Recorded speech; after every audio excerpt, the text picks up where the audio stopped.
بسم الله الرحمن الرحيم. الحمد لله الذي أنزل على عبده الكتاب ولم يجعل له عوجا قيما لينذر بأسا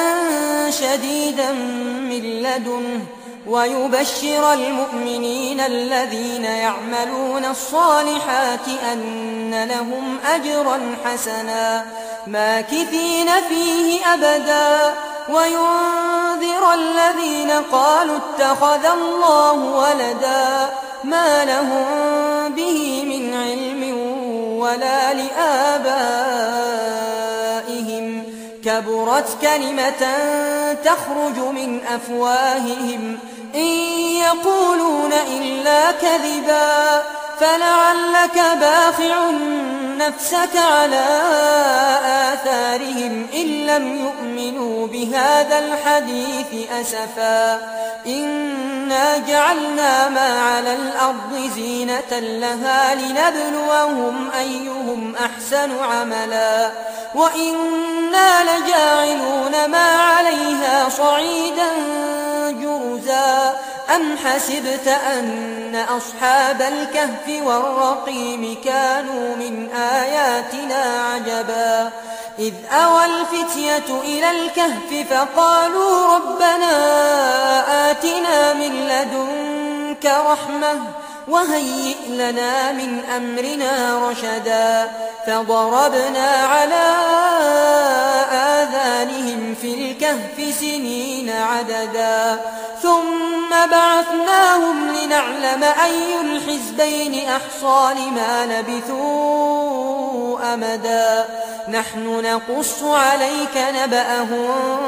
بالحق إنهم فتية آمنوا بربهم وزدناهم هدى وربطنا على قلوبهم إذ قاموا فقالوا ربنا رب السماوات والأرض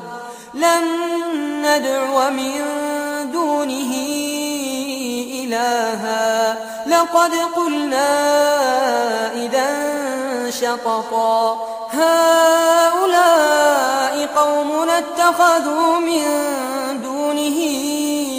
آلهة لولا يأتون عليهم بسلطان بين فمن أظلم ممن افترى على الله كذبا وإذ اعتزلتموهم وما يعبدون إلا الله فأووا إلى الكهف ينشر لكم ربكم من رحمته ويهيئ لكم من أمركم مرفقا وترى الشمس إذا طلعت تزاور عن كهفهم ذات اليمين وإذا غربت تقرضهم ذات الشمال وهم في فجوة منه ذلك من آيات الله من يهد الله فهو المهتد ومن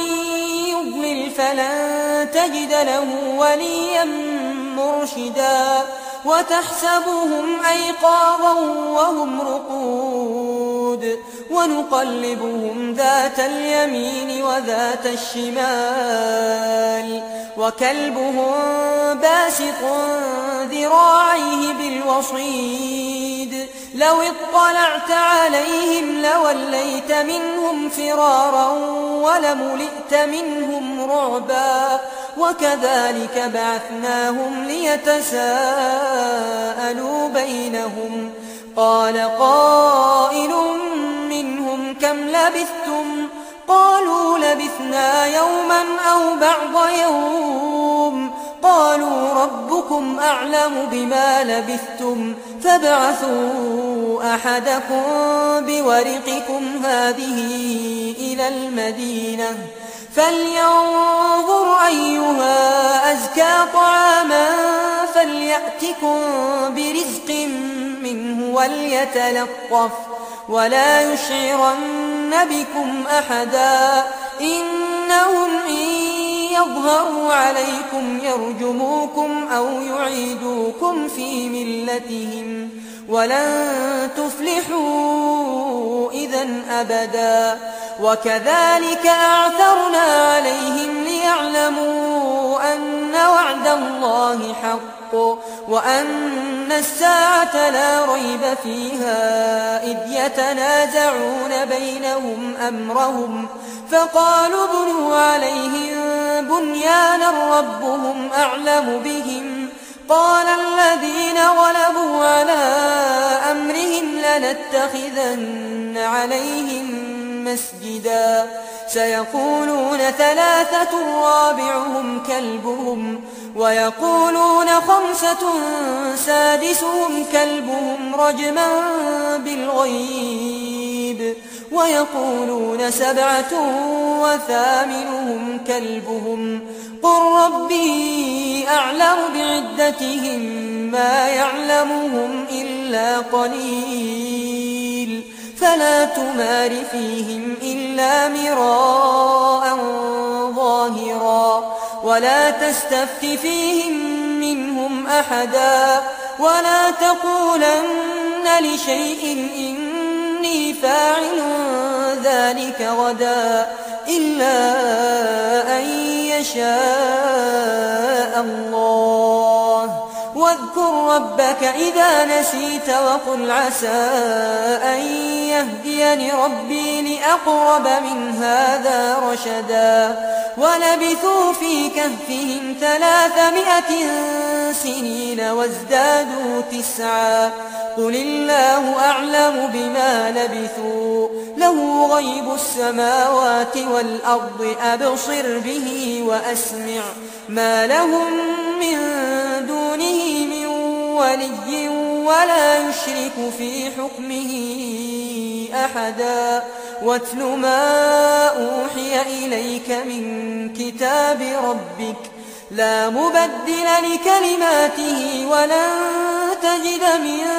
دونه ملتحدا. واصبر نفسك مع الذين يدعون ربهم بالغداة والعشي يريدون وجهه ولا تعد عيناك عنهم تريد زينة الحياة الدنيا ولا تطع من أغفلنا قلبه عن ذكرنا واتبع هواه وكان أمره فرطا. وقل الحق من ربكم فمن شاء فليؤمن ومن شاء فليكفر إنا أعتدنا للظالمين نارا أحاط بهم سرادقها وإن يستغيثوا يغاثوا بماء كالمهل يشوي الوجوه بئس الشراب وساءت مرتفقا. إن الذين آمنوا وعملوا الصالحات إنا لا نضيع أجر من أحسن عملا أولئك لهم جنات عدن تجري من تحتهم الأنهار يحلون فيها من أساور من ذهب ويلبسون ثيابا خضرا من سندس واستبرق متكئين فيها على الأرائك نعم الثواب وحسنت مرتفقا. واضرب لهم مثل الرجلين جعلنا لأحدهما جنتين من أعناب وحففناهما بنخل وجعلنا بينهما زرعا كلتا الجنتين آتت أكلها ولم تظلم منه شيئا وفجرنا خلالهما نهرا وكان له ثمر فقال لصاحبه وهو يحاوره أنا أكثر منك مالا وأعز نفرا. ودخل جنته وهو ظالم لنفسه قال ما أظن أن تبيد هذه أبدا وما أظن الساعة قائمة ولئن رددت إلى ربي لأجدن خيرا منها منقلبا قال له صاحبه وهو يحاوره أكفرت بالذي خلقك من تراب ثم من نطفة ثم سواك رجلا لكن هو الله ربي ولا أشرك بربي أحدا ولولا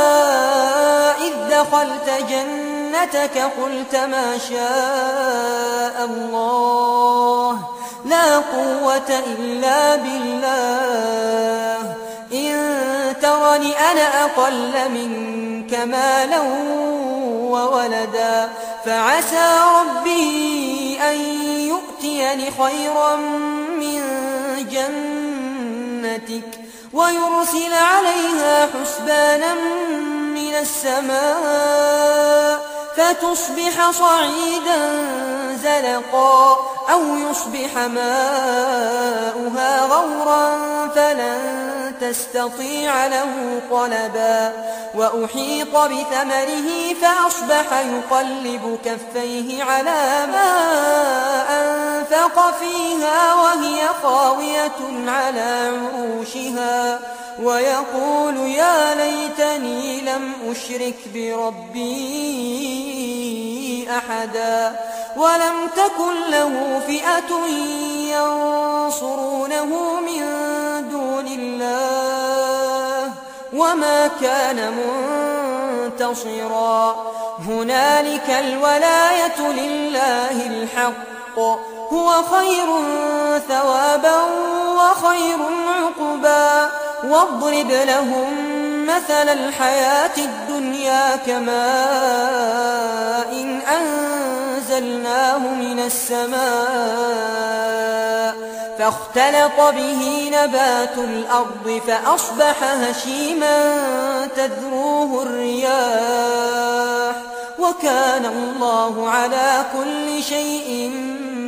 مقتدرا المال والبنون زينة الحياة الدنيا والباقيات الصالحات خير عند ربك ثوابا وخير أملا ويوم نسير الجبال وترى الأرض باردة وحشرناهم فلم نغادر منهم أحدا وعرضوا على ربك صفا لقد جئتمونا كما خلقناكم أول مرة بل زعمتم أن لن نجعل لكم موعدا ووضع الكتاب فترى المجرمين مشفقين مما فيه ويقولون يا ويلتنا ما لهذا الكتاب لا يغادر صغيرة ولا كبيرة إلا أحصاها ووجدوا ما عملوا حاضرا ولا يظلم ربك أحدا وإذ قلنا للملائكة اسجدوا لآدم فسجدوا إلا إبليس كان من الجن ففسق عن أمر ربه أفتتخذونه وذريته أولياء من دوني وهم لكم عدو بئس للظالمين بدلا ما أشهدتهم خلق السماوات والأرض ولا خلق أنفسهم وما كنت متخذ المضلين عضدا ويوم يقول نادوا شركائي الذين زعمتم فدعوهم فلم يستجيبوا لهم وجعلنا بينهم موبقا ورأى المجرمون النار فظنوا أنهم مواقعوها ولم يجدوا عنها مصرفا ولقد صرفنا في هذا القرآن للناس من كل مثل وكان الإنسان أكثر شيء جدلا وما منع الناس أن يؤمنوا إذ جاءهم الهدى ويستغفروا ربهم إلا أن تأتيهم سنة الأولين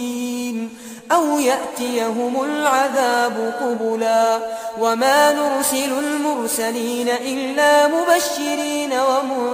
ومنذرين ويجادل الذين كفروا بالباطل ليدحضوا به الحق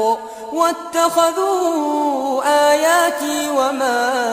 أنذروا هزوا ومن أظلم ممن ذكر بآيات ربه فأعرض عنها ونسي ما قدمت يداه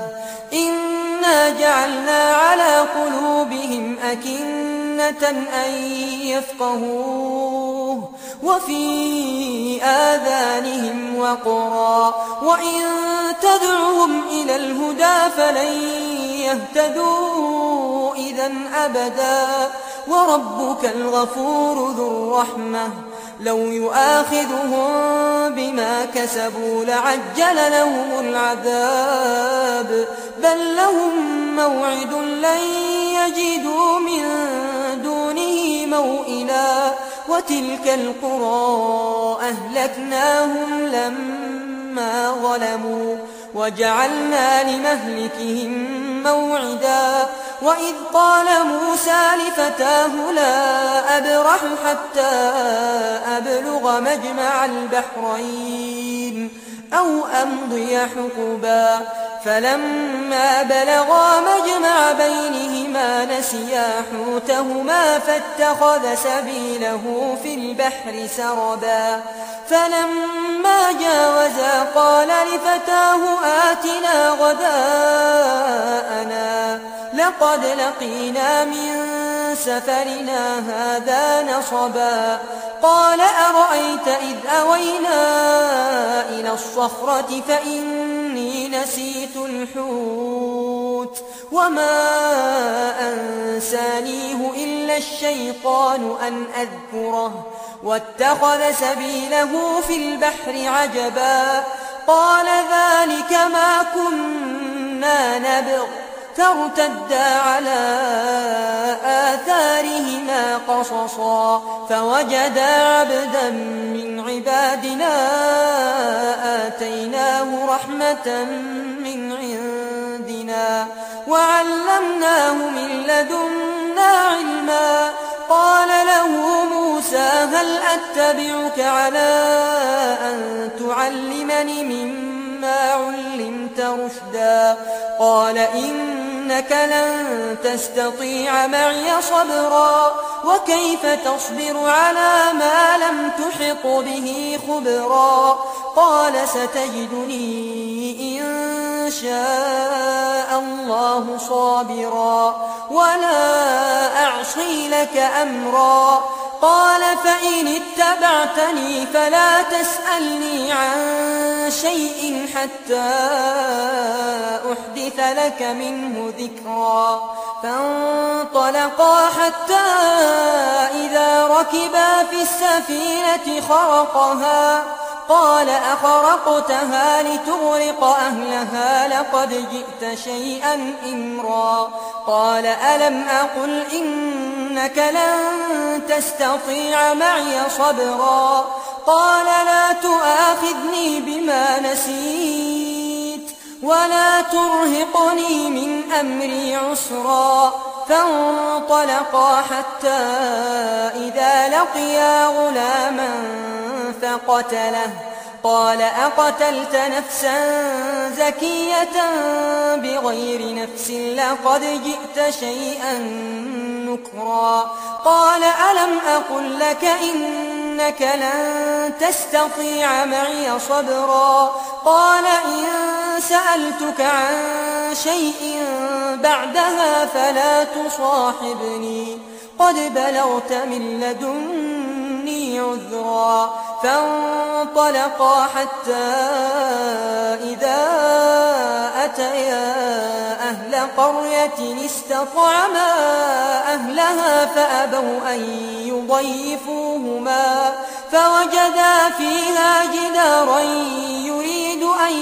ينقض فأقامه قال لو شئت لاتخذت عليه أجرا قال هذا فراق بيني وبينك سأنبئك بتأويل ما لم تستطع عليه صبرا أما السفينة فكانت لمساكين يعملون في البحر فأردت أن أعيبها وكان وراءهم ملك يأخذ كل سفينة غصبا وأما الغلام فكان أبواه مؤمنين فخشينا أن يرهقهما طغيانا وكفرا فأردنا أن يبدلهما ربهما خيرا منه زكاة وأقرب رحما وأما الجدار فكان لغلامين يتيمين في المدينة وكان تحته كنز لهما وكان أبوهما صالحا فأراد ربك أن يبلغا أشدهما ويستخرجا كنزهما رحمة من ربك وما فعلته عن أمري ذلك تأويل ما لم تسطع عليه صبرا ويسألونك عن ذي القرنين قل سأتلو عليكم منه ذكرا إنا مكنا له في الأرض وآتيناه من كل شيء سببا فأتبع سببا حتى إذا بلغ مغرب الشمس وجدها تغرب في عين حمئة ووجد عندها قوما قلنا يا ذا القرنين إما أن تعذب وإما أن تتخذ فيهم حسنا قال أما من ظلم فسوف نعذبه ثم يرد إلى ربه فيعذبه عذابا نكرا وأما من آمن وعمل صالحا فله جزاء الحسنى وسنقول له من أمرنا يسرا ثم أتبع سببا حتى إذا بلغ مطلع الشمس وجدها تطلع على قوم لم نجعل لهم من دونها سترا كذلك وقد أحطنا بما لديه خبرا ثم أتبع سببا حتى إذا بلغ بين السدين وجد من دونهما قوما لا يكادون يفقهون قولا قالوا يا ذا القرنين إن يأجوج ومأجوج مفسدون في الأرض فهل نجعل لك خرجا على أن تجعل بيننا وبينهم سدا قال ما مكني فيه ربي خير فأعينوني بقوة أجعل بينكم وبينهم ردما آتوني زبر الحديد حتى إذا ساوى بين الصدفين قال انفخوا حتى إذا جعله نارا قال آتوني أفرغ عليه قطرا فما استطاعوا أن يظهروه وما استطاعوا له نقبا قال هذا رحمة من ربي فإذا جاء وعد ربي جعله دكا وكان وعد ربي حقا وتركنا بعضهم يومئذ يموج في بعض ونفخ في الصور فجمعناهم جمعا وعرضنا جهنم يومئذ للكافرين عرضا الذين كانت أعينهم في غطاء عن ذكري وكانوا لا يستطيعون سمعا أفحسب الذين كفروا أن يتخذوا عبادي من دوني أولياء إنا أعتدنا جهنم للكافرين نزلا قل هل ننبئكم بالأخسرين أعمالا الذين ضل سعيهم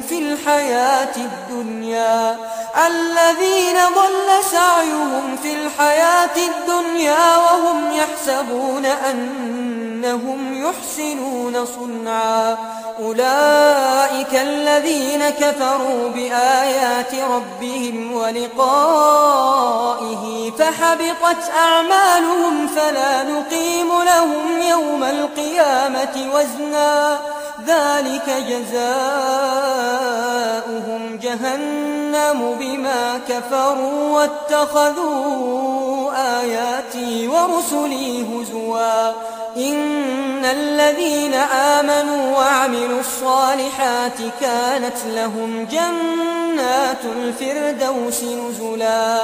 خالدين فيها لا يبغون عنها حولا قل لو كان البحر مدادا لكلمات ربي لنفد البحر قبل أن تنفد كلمات ربي ولو جئنا بمثله مددا قل إنما أنا بشر مثلكم يوحى إلي أنما إلهكم إله واحد فمن كان يرجو لقاء ربه فليعمل عملا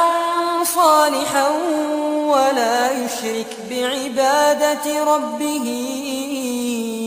أحدا